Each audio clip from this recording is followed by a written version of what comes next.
Muy buenas tardes, ¿cómo están? Mucho gusto en saludarlos. Soy su servidor, el doctor Daniel Rosas Lara, y vamos a seguir platicando acerca de lo que nos dice el artículo tercero constitucional. Espero en este video pues avanzar un poco más, ¿verdad? Últimamente he estado subiendo varios videos porque quiero como que ir despacio, quiero ir poco a poquito explicándoles y comentándoles esta riqueza, esta substancia, esta savia que tiene el artículo tercero constitucional, el cual es la base de la educación en México, ¿sí? Pero también pues hay ocasiones en las que digo, bueno, pues ya voy a avanzar un poquito más, ¿verdad? Ya vamos llegando al fin, ciertamente, que también cabe señalar que no estoy compartiendo todo lo que es el artículo tercero constitucional, pues realmente es algo muy vasto, es muy amplio, ¿verdad? Por eso, bueno, voy a tratar en este video de compartir un poquito más. E igualmente voy a seguir con la dinámica de ir leyendo. Ustedes aquí tienen la presentación en este video, la tienen a la vista, sí, pero también voy a ir leyendo y pues voy a ir haciendo el comentario, los comentarios correspondientes a lo mismo, sí. Bueno, nos dice ahora el artículo tercero con respecto a las instituciones y a los planteles educativos, lo cual pues es algo realmente muy importante, ¿verdad? Nuestras escuelas, nuestras instituciones en las cuales se imparten las clases como tal. Dice por aquí el artículo tercero, el Estado fortalecerá a las instituciones públicas de formación docente, de manera especial a las escuelas normales en los términos que disponga la ley. Ya sabemos que las escuelas normales son aquellas en las cuales se forman a nuestros docentes, ¿verdad? A los licenciados en educación especial, educación preescolar, en educación primaria, en educación secundaria, ¿verdad? Son las llamadas escuelas normales y sabemos que las escuelas de formación docente, ¿sí? Las que son públicas, pues el Estado se encarga de ellas directamente, ¿verdad? Están por cuenta del Estado, aunque hay algunas escuelas también particulares que se encargan o que ofrecen la formación docente como tal, ¿verdad? Independientemente de esto, pues las escuelas públicas que ofrecen la educación, insisto, básica en cuanto a formación docente, son y corren por cuenta del Estado. Ahora, hablando de los planteles educativos en general, de las escuelas en general, nos dice el mismo artículo tercero, los planteles educativos constituyen un espacio fundamental para el proceso de enseñanza-aprendizaje. El Estado garantizará que los materiales didácticos, la infraestructura educativa, su mantenimiento y las condiciones del entorno sean idóneos y contribuyan a los fines de la educación. Bueno, entonces los planteles educativos pues también son algo muy importante, un espacio fundamental para el proceso de enseñanza y aprendizaje. Es en donde nuestros alumnos tienen que recibir sus clases, es en donde ellos tienen que formarse, nuestros alumnos, es en donde nosotros como docentes vamos a impartir la educación y por eso es un espacio realmente fundamental, básico, indispensable, ¿verdad? De tal manera que por eso las escuelas tienen que estar en las mejores condiciones posibles para que se lleve a cabo adecuadamente este proceso educativo, este proceso de enseñanza y aprendizaje. Por eso mismo el Estado va a garantizar que las escuelas cuenten con todo, que tengan todo lo necesario, que la infraestructura sea la mejor, la más conveniente, la más idónea, de acuerdo al artículo tercero constitucional, ¿sí? Para que las clases se lleven a cabo convenientemente. Aquí la cuestión es si realmente esto se cumple, si realmente esto se da. Yo he escuchado por boca de muchos directores que han sido mis alumnos de escuelas públicas, directores de escuelas públicas, que pues es realmente complicado cuando las escuelas tienen alguna situación de desperfecto, por ejemplo, ¿verdad? Que ya se les rompen los vidrios, por ejemplo, algún vidrio, o que ya se rompe alguna tubería del baño, o que ya a lo mejor ya le pasó algo a la escuela, pues es todo un proceso administrativo el que se tiene que llevar a cabo, ¿verdad? Para darle pues el mantenimiento y darle la atención adecuada y conveniente a la escuela, ¿verdad?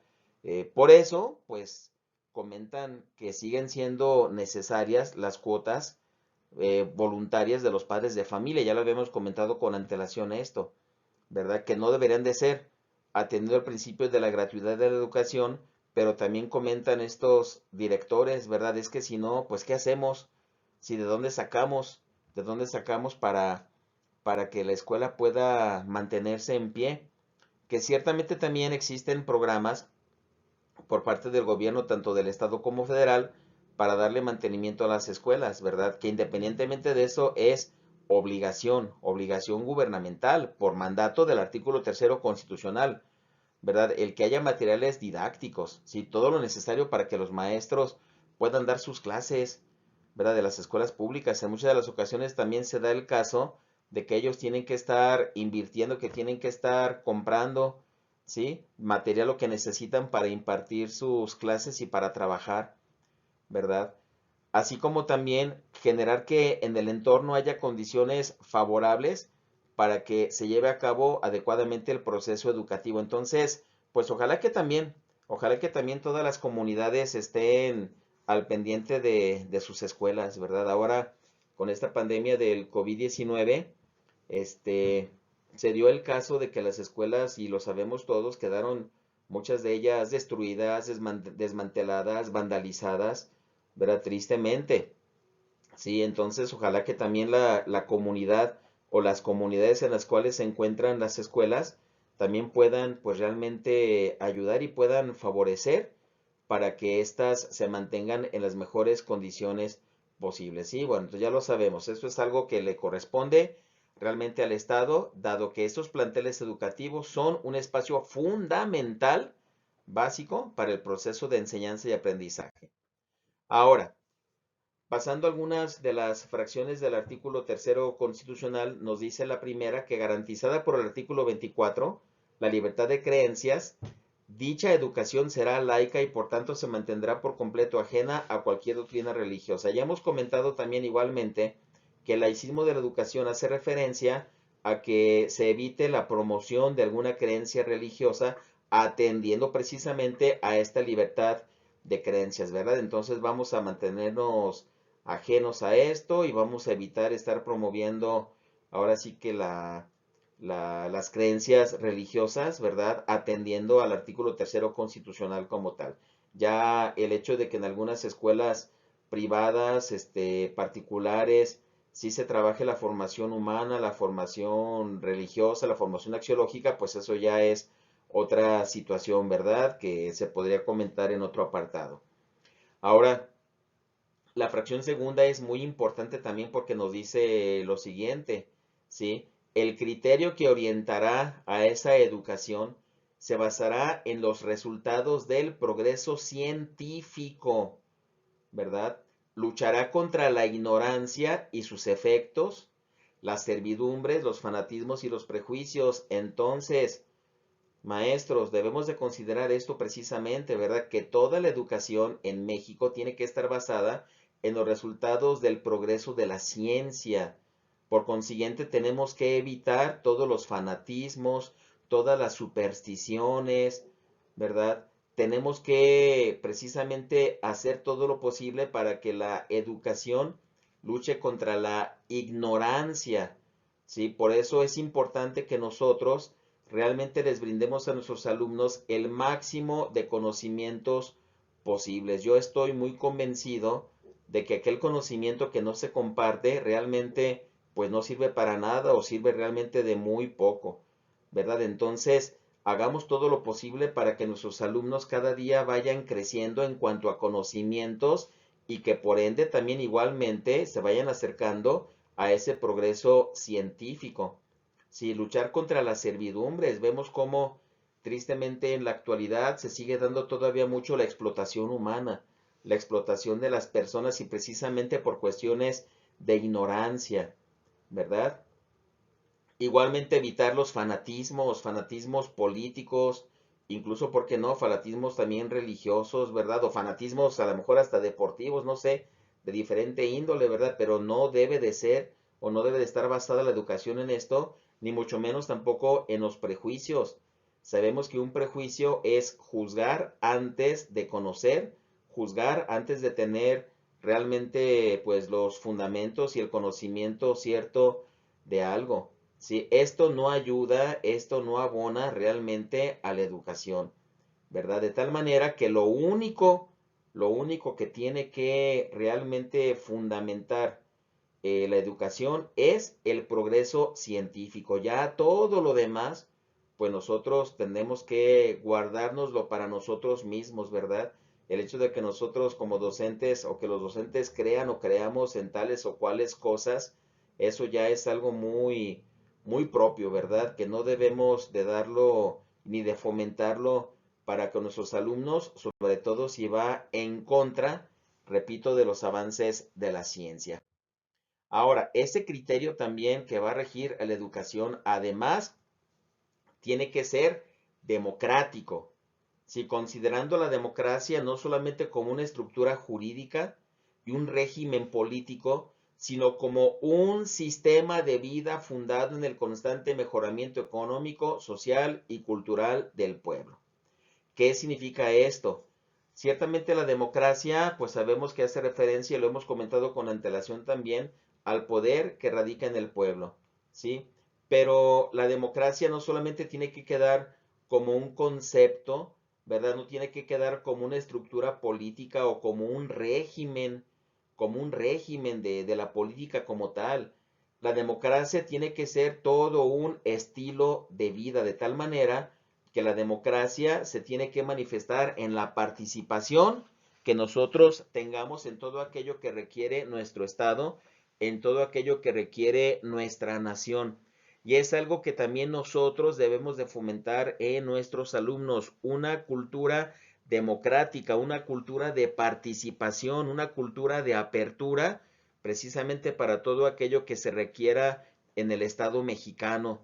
¿Sí? Y hablar del Estado mexicano es hablar también de nuestra ciudad, es hablar de nuestras colonias, de los fraccionamientos, es hablar de nuestras calles, ¿verdad? Es hablar de nuestro entorno, ¿sí? Esto nos tiene que llevar entonces a ser buenos ciudadanos, como lo hemos comentado con antelación, personas que seamos realmente positivas, propositivas y constructivas y que busquemos cosas buenas para nuestra sociedad. En ese sentido, tiene que ser la educación, ¿sí? En el que nosotros vayamos desarrollando en nuestros alumnos este sentido y esta conciencia de democracia que los lleve a ser más participativos y que los lleve a buscar las mejores condiciones, no solamente personales e individuales, sino también familiares y sociales, lo cual pues realmente ayudaría muchísimo al avance de nuestra nación.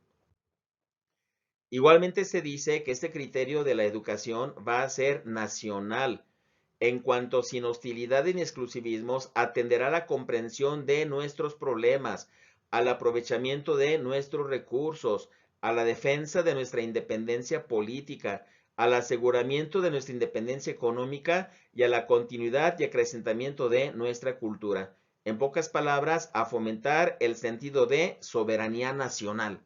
¿Sí? De tal manera que nosotros realmente entendamos que México es una nación que se basta a sí misma, ¿verdad? Y que eso nos tiene que llevar entonces a ser conscientes de los problemas que estamos viviendo en la actualidad. Problemas económicos, problemas sociales, problemas de empleo o de desempleo, ¿verdad? Problemas de violencia, de inseguridad que tenemos en la actualidad y el pensar qué estamos haciendo nosotros para evitar o para fomentar incluso también, ¿verdad? Malamente esas problemáticas que se están dando. El aprovechamiento de nuestros recursos, sabemos que, pues bueno, esto es algo que impele a la conciencia ambiental de todas las personas, ¿verdad? Sabemos que nuestra casa común, que es el mundo, pues está dañada y se está dañando cada vez más, pero no de forma solitaria, sino que nosotros somos quienes estamos generando este daño, ¿verdad? Estamos generando este daño para nuestra casa común, para nuestro mundo. De tal manera que tenemos que cuidar los recursos que tenemos en todos los sentidos, recursos naturales, por ejemplo, el cuidado del agua, ¿verdad? Es muy triste y muy lamentable ver cómo todavía hay muchas personas, y no se diga en tiempos de calores, ¿verdad? Que están tirando el agua al por mayor, ¿sí? Que siguen utilizando todavía las mangueras, que siguen utilizando todavía las albercas en las casas, en las calles, ¿verdad? Mojándose indiscriminadamente, a sabiendas de que el agua es un recurso que se está pues agotando, ¿verdad? Que cada vez tenemos menos agua y que tenemos que cuidarla también. ¿Qué decir, por ejemplo, del aire? Sí, tan sencillo como es evitar la contaminación por los vehículos automotores, por ejemplo, sí, el llevar los coches a la verificación, pero no es solamente el llevarlos a la verificación, es que mantengamos los coches, los vehículos en buen estado, darles mantenimiento para que se evite la contaminación ambiental, el evitar tirar basura en la calle, ¿verdad? Evitar tirar basura en la calle, en fin, ¿sí? Hablo de cosas a lo mejor muy sencillas, puede haber otras acciones que a lo mejor más, políticamente hablando, o a lo mejor más, administrativamente hablando, empresarialmente hablando, industrialmente hablando, se puede llevar a cabo, pero bueno, yo hablo de acciones muy sencillas, muy concretas que nosotros desde nuestra casa podemos implementar para aprovechar nuestros recursos y con eso precisamente cuidar la naturaleza y cuidar el medio ambiente, ¿sí? Igualmente, se hace referencia a que nosotros reconsideremos que somos un país independiente, ¿verdad? Políticamente hablando, económicamente hablando, y que también nosotros le demos mucho énfasis y mucha fuerza a nuestra cultura, ¿sí? Yo estoy convencido que la cultura mexicana es muy hermosa. Si la cultura que tenemos los mexicanos como estilo de vida es realmente muy bella, que se manifiesta en elementos tanto materiales como elementos espirituales, ¿verdad? Y que nosotros tenemos que fomentar también en nuestros alumnos. Ahora, ciertamente con la globalización, con esta entrada al mundo, ¿verdad? A otros países, no se diga a través del ciberespacio, a través del internet, pues es muy bueno, ciertamente, ¿verdad? Porque se establecen incluso relaciones económicas, relaciones comerciales, pero sobre todo tenemos que buscar que nuestra cultura se fortalezca, que nuestras creencias se hagan cada vez más fuertes, valga la redundancia, y que con esto nosotros realmente y nuestros alumnos aprendan a valorar lo que tenemos aquí en nuestro estado mexicano. Nos dice el mismo artículo tercero, ¿verdad? En el inciso C, ¿sí? Que este criterio que va a guiar a la educación contribuirá a la mejor convivencia humana a fin de fortalecer el aprecio y respeto por la naturaleza, la diversidad cultural, la dignidad de la persona, la integridad de las familias, la convicción del interés general de la sociedad, los ideales de fraternidad e igualdad de derechos de todos, evitando los privilegios de razas, de religión, de grupos, de sexos o de individuos. Bueno, me quedo con el primer renglón, contribuir a la mejor convivencia humana. Volvemos a lo mismo, ¿sí? Tratarnos con respeto, tratarnos con dignidad, tratarnos como personas, como seres humanos que somos, buscando lo mejor, ¿sí? Buscando lo mejor en todo momento, no solamente para nosotros, sino también para las otras personas. Nos hace falta mucha tolerancia, nos hace falta mucha empatía, nos hace falta mucho respeto, ¿sí? Para con las otras personas. Aprendamos a convivir humanamente, evitando la violencia, ¿verdad? Evitando la intolerancia, ¿sí? Igualmente, pues, ¿por qué no, verdad? Dice por aquí también promover los ideales de fraternidad e igualdad de derechos de todos, el aprender a vernos como hermanos en cuanto a seres humanos que somos y también el que todos tenemos derechos. Sí, aquí sería una cuestión de hablar ya sea de igualdad o de equidad, considerando que la igualdad es darle lo mismo a todos y la equidad es darle a cada quien lo que necesita. Sí, aquí sería, insisto, una cuestión de ya sea de igualdad o de equidad, precisamente en cuanto a los derechos de todos. Y lo que sí, evitar los privilegios, cualquier tipo de privilegios, ¿verdad? Por cuestiones de raza, por cuestiones económicas, por cuestiones de cualquier índole, ¿verdad? Como lo dice aquí el artículo tercero, de religión, de grupos, de sexos, de individuos y demás. Y bueno, ya por último, Sí, nos hace referencia al inciso E, el inciso D queda derogado y el inciso E nos dice ser equitativo, para lo cual el Estado implementará medidas que favorezcan el ejercicio pleno del derecho a la educación de las personas y combata las desigualdades económicas regionales de género en el acceso, tránsito y permanencia en los servicios educativos. Volvemos a lo mismo, la educación es para todos y por ende se van a evitar las desigualdades. Aquí no hay o no debe de haber, de acuerdo a este artículo tercero, esa situación de que por cuestiones económicas tales o cuales personas, tales o cuales grupos tienen más derechos, ¿verdad? Educativamente hablando, o que tengan mayor acceso a la educación. Esto es algo en lo que ciertamente también, pues el Estado tiene que trabajar mucho. Si el Estado tiene que trabajar mucho para generar realmente las condiciones que sean convenientes en cuanto a lo que es el acceso, el tránsito y permanencia en los servicios educativos. Obviamente, con esto lo que se busca es incrementar la eficiencia terminal. Si vemos cómo tristemente, pues hay muchos, tanto niños, adolescentes y jóvenes que tienen que dejar sus estudios porque no cuentan con los recursos, ¿sí? Porque no tienen las oportunidades realmente para estudiar y tristemente, ¿verdad? Pues muchas de estas pueden ser ocasionadas por desigualdades que, como dice el artículo tercero constitucional, tenemos que combatirlas. Bueno, pues yo espero que esto que hemos platicado en este momento de estos incisos nos ayude, insisto, a entender mejor todo el sentido del artículo tercero constitucional, el cual nos hace referencia a la educación en México. Muchas gracias por su atención, me reitero a sus órdenes, soy su servidor, el doctor Daniel Rosas Lara, y nos vemos en otra cápsula de información y de reflexión acerca de la educación en México. Que tengan todos un excelente día y muchísimas gracias por su atención. Hasta pronto.